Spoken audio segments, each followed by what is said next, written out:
இந்த எண்ணெயை இந்தியா எந்த நாட்டுக்கும் விற்கவில்லை அல்லது பயன்படுத்தவில்லை, மாறாக அதை பூமியின் அடியில் மறைத்துள்ளது. இது இந்தியாவின் எண்ணெய் பாதுகாப்பு நோக்கத்தில் ஒரு ஒழுங்கமைக்கப்பட்ட நடவடிக்கையாகும். இந்தியாவின் எண்ணெய் சேமிப்பு நடவடிக்கைகள் உலகளாவிய எண்ணெய் விலை உயர்வுகளை தடுக்கும் ஒரு முக்கியமான திட்டமாக இருக்கலாம். இதனால் நாம் எதிர்காலத்தில் எண்ணெய் பற்றிய தீவிர பிரச்சினைகளை உறுதி செய்யலாம். 1973ஆம் ஆண்டு இஸ்ரேல் மற்றும் சிரியா இடையேயான போர் உலகில் எண்ணெய் பற்றிய பெரும் பிரச்சினையை உருவாக்கியது. உலகெங்கிலும் எண்ணெய் தேவை அதிகரிக்க சிக்கலான நிலைமைகளை உருவாக்கியிருக்கிறது. அமெரிக்கா எண்ணெய் பாதுகாப்பை உறுதி செய்ய தனது நிலத்திற்குட்பட்ட எண்ணெய் குவிப்புகளை உருவாக்கியுள்ளது. இது அவர்களுக்கு 30 நாள் தேவைகளை பூர்த்தி செய்ய உதவுகிறது. மேலும் இதற்கான அமைப்பு இவர்களுக்கு பாதுகாப்பான ஆதாரமாக உள்ளது.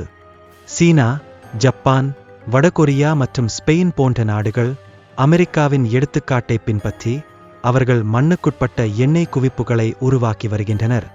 இதனால் பன்னாட்டு உறவுகள் மற்றும் வர்த்தக அணி வளரும். இந்தியாவில் ஐஎஸ்பிஆர்கேல் என்ற நிறுவனத்தின் கீழ் முதலில் மண்ணுக்குட்பட்ட எண்ணெய் குவிப்புகளை உருவாக்கியுள்ளது. இது எதிர்காலத்தில் தேவைப்படும் எண்ணெய் பாதுகாப்பை உறுதி செய்யும். எனவே இக்கூறான திட்டம் மிகுந்த முக்கியத்துவம் வாய்ந்ததாகும். இந்தியாவின் எண்ணெய் பாதுகாப்பு திட்டம் இயற்கை பேரிடர்கள் மற்றும் தாக்குதல் போன்ற சவால்களுக்கு எதிரான பாதுகாப்பு முறைகளை கொண்டுள்ளது. இது இந்தியாவின் வளங்களை பாதுகாக்க திட்டமிட்ட செயல்பாடுகளை முக்கியமாக கொண்டுள்ளது. 2019இல் சவூதி அரேபியாவில் ஏற்பட்ட தாக்குதல் இந்தியாவின் எண்ணெய் பாதுகாப்பை உறுதி செய்யும் தேவையை எடுத்துக்காட்டியது. இதனால் இந்தியா மேலும் பல நடவடிக்கைகளை எடுக்க வேண்டும் என்பதற்கான காரணமாக அமைந்தது.